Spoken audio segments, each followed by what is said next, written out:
Halo, salam jumpa dengan saya Mario Antonius Birowo. Saya dari program studi Ilmu Komunikasi Universitas Atma Jaya Yogyakarta. Hari ini kita akan bicara tentang komunikasi bencana, khususnya soal bagaimana komunitas membangun inspirasi untuk mengatasi dampak bencana pandemi COVID-19. Kita tahu bahwa bencana itu tidak hanya soal bencana alam, tetapi ada juga bencana non-alam. Pandemi COVID-19 merupakan bencana non-alam, khususnya bencana kesehatan. Kali ini kita bersama dengan Mas Narto, seorang aktivis dari Radio Komunitas PPKFM, Seragi Pekalongan. Halo Mas Narto, apa kabar? Ya, halo juga Pak Anton. Alhamdulillah kabar baik, puji Tuhan. Ya, Mas Narto, silahkan Ya, memperkenalkan diri siapa Mas Narto sehingga khalayak kita bisa mengetahui lebih jauh tentang sosok Mas Narto. Dan kemudian tentang radio komunitas PPKFM juga boleh dijelaskan. Silakan Mas Narto. baik. Terima kasih atas waktunya Pak Anton untuk kesempatan pagi ini. Saya perkenalkan nama Sunarto dari radio PPKFM Seragi Pekalongan, yang mana radio PPKFM adalah radio komunitas yang berada di wilayah Kecamatan Seragi, Kabupaten Pekalongan. Radio PPKFM ini berdiri ataupun awal terbentuknya ini tahun 2007, itu melalui musyawarah yang pertama kali diusulkan di tingkat kecamatan, yang mana radio komunitas ini berawal sebagai media untuk informasi atau sosialisasi bagi masyarakat atas pembangunan yang ada di wilayah Kecamatan Seragi. Kemudian berkembangnya waktu, tidak hanya informasi, tetapi radio komunitas ini berkembang menjadi sebuah radio komunitas yang menyiarkan tidak hanya pembangunan, tetapi kegiatan-kegiatan sosial warga, baik di tingkat desa maupun di tingkat kecamatan. Nah, pada tahun 2007 sampai 2021 sekarang ini, radio komunitas masih berdiri ataupun masih eksis, tetapi sudah pindah tempat karena dulunya masih sewa, sekarang sudah ikut bagian daripada tempat pemberdayaan di Kecamatan Seragi. Nah, peran daripada radio komunitas ini adalah memang semua pengelolanya ini relawan dari warga, baik dari kalangan pelajar, kemudian dari aktivitas ataupun karang taruna, kemudian dari pemuda di Kecamatan Seragi. Nah, pada kesempatan ini memasuki tahun pandemi COVID-19 ini, kami dari radio komunitas tahun 2020, tepatnya awal adanya pandemi, ini muncul membantu warganya di bidang pendidikan. Karena pasca pandemi 19 ini terjadi di sekitar Kecamatan Seragi, diantaranya banyak sekolah yang tidak melakukan aktivitas ataupun kegiatan belajar mengajar di sekolahan. Nah, kemudian warga ada himbauan ataupun instruksi untuk belajar di rumah melalui gawai ataupun gadget. Nah, melihat masa pandemi ini, ternyata belajar di rumah ini mengalami banyak kendala di warga ataupun di murid karena belajarnya menggunakan media gadget ataupun HP. Nah, yang dialami oleh wali murid ataupun masyarakat ini adalah tidak semuanya murid memiliki HP karena keterbatasan ekonomi, kemudian keterbatasan sinyal ataupun sarana prasarana internet yang ada di desa ini masih kurang bagus. Nah, sehingga radio komunitas ini pada masa pandemi ini berkolaborasi dengan SD Negeri Tegalontar 01 untuk melakukan kelas mengajar di studio radio komunitas PPKFM ini. terjadinya kelas mengajar atau kita singkat dengan Kejarakom, kelas mengajar di radio komunitas ini.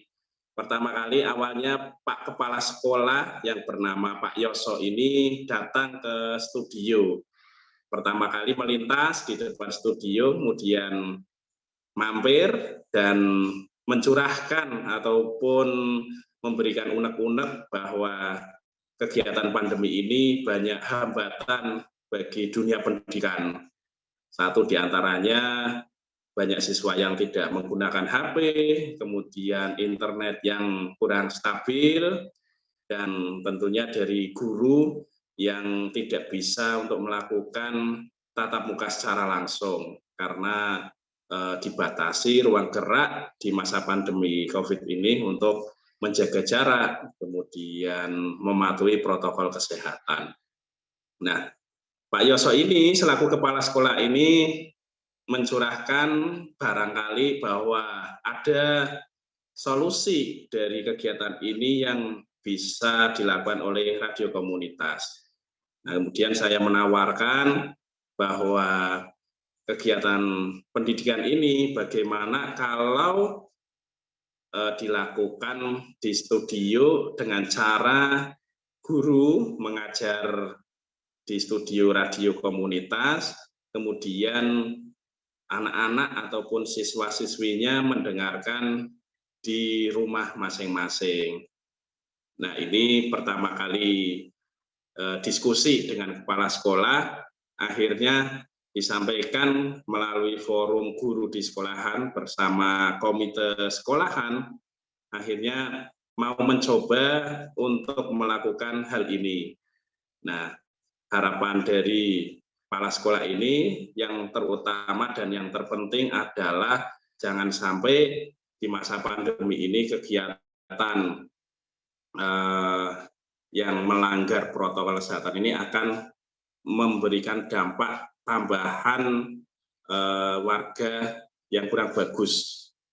Artinya bahwa ketika melakukan kegiatan tatap muka ini ada potensi untuk menyebarkan virus COVID-19 ini. Nah, akhirnya melalui rapat tersebut banyak yang bertanya dari guru apakah bisa dilakukan, karena guru yang latar belakangnya memang mengajar ini masih terbayang kesulitan di studio dalam mengajar kepada murid-muridnya ini akan sulit dilakukan. Tetapi dari guru yang lainnya juga ada yang menyanggah bahwa kita mestinya harus dicoba, karena segala sesuatu yang belum dicoba itu kita tidak tahu akan tingkat kesulitannya. Nah, akhirnya melalui rapat tersebut, kepala sekolah memberikan undangan kepada wali murid sebagai pemberitahuan bahwa kegiatan di masa pandemi ini SD Negeri 01 Tegalontar akan melakukan pembelajaran jarak jauh melalui radio komunitas. Nah, setelah undangan itu disampaikan kepada para wali murid, kemudian Pak Kepala Sekolah memberitahukan kepada kami di radio komunitas bahwa sebelum dilakukan pembelajaran jarak jauh, guru akan datang untuk mengenal apa saja yang harus dipersiapkan oleh guru dalam pembelajaran ini di studio radio komunitas. Nah, kami berdiskusi mengajak guru yang akan siap mengajar, kemudian kami memperkenalkan di studio secara langsung dan memperkenalkan sedikit cara penyiaran yang akan dilakukan oleh guru-guru. Nah, kemudian di lain hari dari kami pegiat radio komunitas memberikan pelatihan, istilahnya pelatihan kilat ya, terhadap guru-guru yang mau mengajar ini tentang bagaimana ataupun persiapan apa yang harus disiapkan untuk bersiaran. Nah, seperti halnya bersiaran, kami memberikan singkat inti-inti yang harus dilakukan, diantaranya menyiapkan teks ataupun script writer kepada guru-guru, kemudian kami belajar olah vokal ataupun olah siar di studio. Nah, dari masing-masing guru punya karakter ataupun punya cara bersiaran sendiri-sendiri, sehingga kami tidak terlalu formal untuk sesuai siaran, tetapi silakan berekspresi menurut karakter guru-guru yang sesuai di kelasnya masing-masing. Nah, sehingga guru bisa menyesuaikan ataupun beradaptasi seperti halnya ataupun layaknya mengajar di ruang kelas. Nah, setelah belajar, setelah pelatihan, guru-guru ini ternyata merasa asik, merasa malah enak seperti itu. Nah, sehingga guru ini juga mendapatkan ilmu baru dari dunia penyiaran dan akhirnya mau mencoba untuk bersiaran di studio radio komunitas. Nah, kemudian setelah guru-guru pelatihan, akhirnya bersama-sama menyusun jadwal untuk tayang siar dan pembagian kelas. Misalkan dari pagi jam 8 sampai jam setengah 9, karena durasinya kurang lebih 30 menit. Kemudian nanti 30 menit selanjutnya kelas berapa, akhirnya kami membuat jadwal. Nah, jadwal ini di masing-masing guru kelas dibagikan kepada murid-muridnya melalui grup ataupun disampaikan yang punya grup WA kepada murid-murid yang belum bergabung. Karena kesulitan di SD Tegalontar 1 ini memang tidak semua murid ataupun wali murid bergabung di dalam WA karena faktor tadi minimnya tidak mempunyai HP ataupun gawe. Nah, akhirnya dari sosialisasi ini sudah disampaikan kurang lebihnya awal Juni itu kalau kurikulum sekolahan itu libur, akhirnya SD Tegalontar mau menggunakan kesempatan liburan ini untuk mencoba bersiaran. Nah, akhirnya siswa-siswa mau meskipun masa liburan, tetapi sebagai permulaan siaran PJJ, SD Tegalontar mau menggunakan waktunya di masa liburan. Justru ini hal yang terberat sebenarnya, tetapi karena semua sudah berkomitmen antara pihak sekolah, komite sekolah, dan wali murid, dan tentunya siswa sudah mengetahui, akhirnya semua bisa dilaksanakan.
Nah, akhirnya juga masih terjadi semacamnya kelompok-kelompok kecil belajar. Nah, sebenarnya ini juga harus jaga jarak.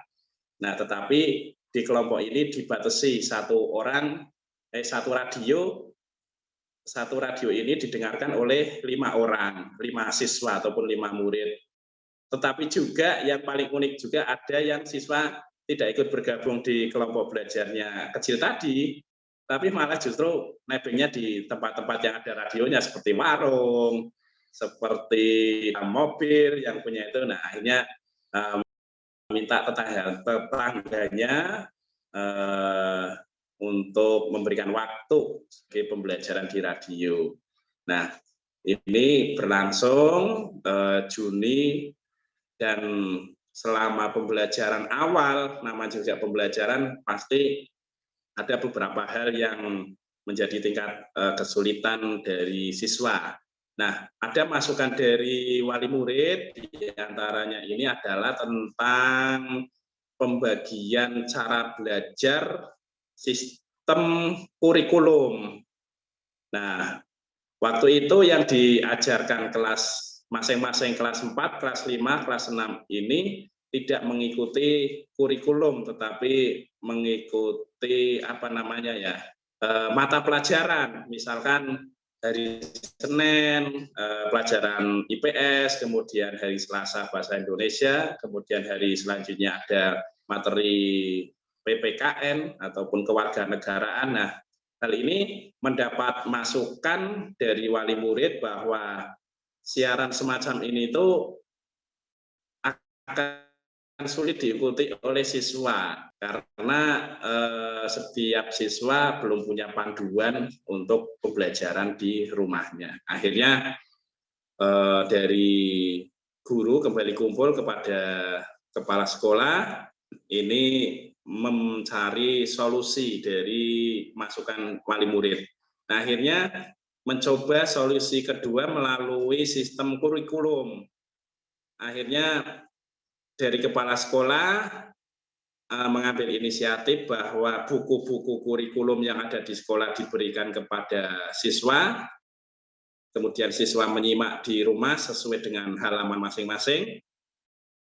Nah, guru menyampaikan di studio dengan buku panduan tersebut.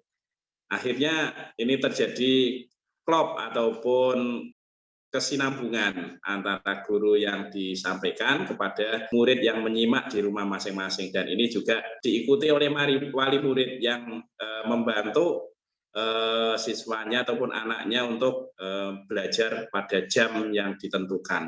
Nah, ini sebagai salah satu ataupun dukungan yang sangat terpenting adalah ketika dalam masa pembelajaran ini peran daripada orang tua ataupun wali murid itu ikut mendampingi. Nah, tidak hanya siswa yang belajar, tapi cerita dari wali murid, akhirnya, oh berarti ini saya juga ikut belajar. Nah, ketika ada salah satu anak misalkan yang tidak bisa merangkum secara cepat ataupun menulis dari apa yang disampaikan oleh guru saat bersiaran, akhirnya orang tua yang mencatat atau menulis. Akhirnya tidak hanya anak-anak yang pintar, tapi wali muridnya pun ikut pintar. Dan yang paling penting ada imbal balik ataupun feedback antara wali murid dengan dengan sekolah, pihak sekolah. Ini akhirnya seorang wali murid juga bisa menilai kemampuan, kapasitas terhadap seorang guru, cara belajar mengajarnya. Dan ini banyak apresiasi yang positif bahwa guru dalam menyampaikan kepada muridnya ini di studi ini bisa mudah ditangkap oleh siswa. Ini juga menjadikan sekolah ini bangga, berarti apa yang disampaikan dalam mengajar ini baik di sekolahan, di dalam ruang kelas maupun di studio ini memudahkan pembelajaran. Nah, sehingga memang di SD Tegalontar ini tercatat selama pandemi kemarin itu meskipun tidak melakukan pembelajaran di ruang kelas, tapi ini informasi dari Bapak Kepala Sekolah, ini menjadi SD yang mempunyai nilai terbaik di tingkat kecamatan. Akhirnya tingkat tertinggi rata-rata sekolahan dari SD Tegalontar 01. Nah, itulah kegiatan yang kami himpun selama masa pandemi sampai sekarang ini, dan itu salah satu langkah kami yang terkecil bahwa media komunitas ya harus kembali ke jati dirinya sebagai komunitas untuk kebermanfaat warga. Karena sekarang memang banyak potensi-potensi media warga, tapi kadang seringkali tidak memberikan kesempatan kepada komunitasnya. Nah, ini melalui radio komunitas PPKFM ini di masa pandemi ya sedikit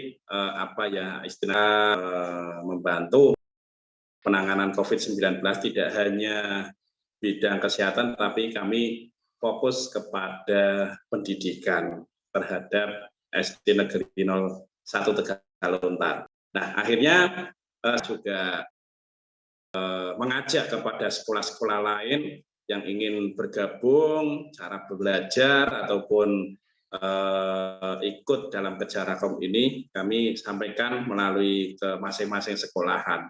Nah, itulah upaya kami dalam mendekatkan peran radio komunitas terhadap warganya. Itu kurang lebihnya yang saya sampaikan. Sementara Pak Anton, kembali ke Pak Anton. Baik. Terima kasih Mas Narto. Jadi sangat menarik ya apa yang disampaikan tentang radio PPK FM mengatasi masalah bencana khususnya dampak dari pandemi COVID-19. Mas Narto, jika ada yang mau melakukan hal ini mirip-mirip dengan apa yang dilakukan oleh PPK FM, kalau Mas Narto boleh berbagi pengetahuan dan pengalaman, apa saja yang perlu dipersiapkan sebuah radio komunitas atau media komunitas untuk melakukan kegiatan atau aktivitas yang mengatasi masalah bencana. Apa saja sih yang harus dilakukan? 1, 2, 3 yang mungkin Mas Narto alami. Silakan Mas Narto. Iya, jadi kembali saya sampaikan bahwa peran daripada radio komunitas ini memang dari komunitas, oleh komunitas, dan bermanfaat kembali lagi kepada komunitasnya sendiri. Nah, sehingga salah satu yang perlu dilakukan oleh radio komunitas ataupun pegiat lain dari radio komunitas diantaranya yang paling penting adalah mengenal karakter, mengenal potensi kewilayahan masing-masing komunitas. Karena belum tentu program yang kami jalankan ini ketika diterapkan di tempat lain ini belum tentu sama berhasilnya ataupun belum tentu sama ceritanya.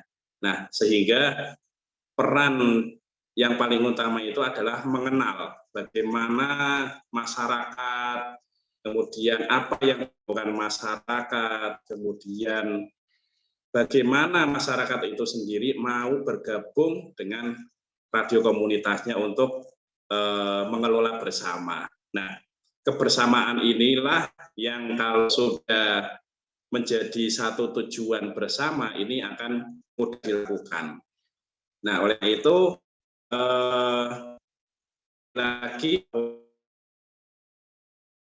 tetapi yang paling penting adalah jiwa gotong royong bersamanya itu. Satu persepsi, satu tujuan untuk memecahkan masalah dalam masa pandemi. Karena pandemi ini tidak bisa dipecahkan secara individu, tidak bisa dipecahkan oleh birokrasi ataupun instansi. Nah, memang pandemi ini solusi terutama ya kita harus selesaikan secara bersama. Baik masyarakat kecil, siswa, guru, ya kita harus satu langkah, satu padu mentaati protokol kesehatan. Nah, oleh karena itu potensi yang ada di masyarakat kita harus pilah dan pilih. Misalkan potensi ketika kita bisa sumbangsi dunia pendidikan, kita harus bersama menjalin kemitraan dengan orang-orang yang kompeten di bidang pendidikan. Kemudian kalau kita mau terjun ke tingkat kesehatannya, berarti kita harus bermitra dengan dinas kesehatan, misalkan puskesmas. Nah, kebetulan di wilayah kami, Kecamatan Seragi ini, sampai saat ini ternyata perkembangan pandemi ini tidak turun, tetapi semakin meningkat. Itu kemarin ketika kami ketemu dengan Pak Camat yang mempunyai wilayah, ini juga masih hati-hati sekali. Sampai Pak Camat berpesan, kalau bisa ya sangat dibatasi sekali untuk pertemuan-pertemuan.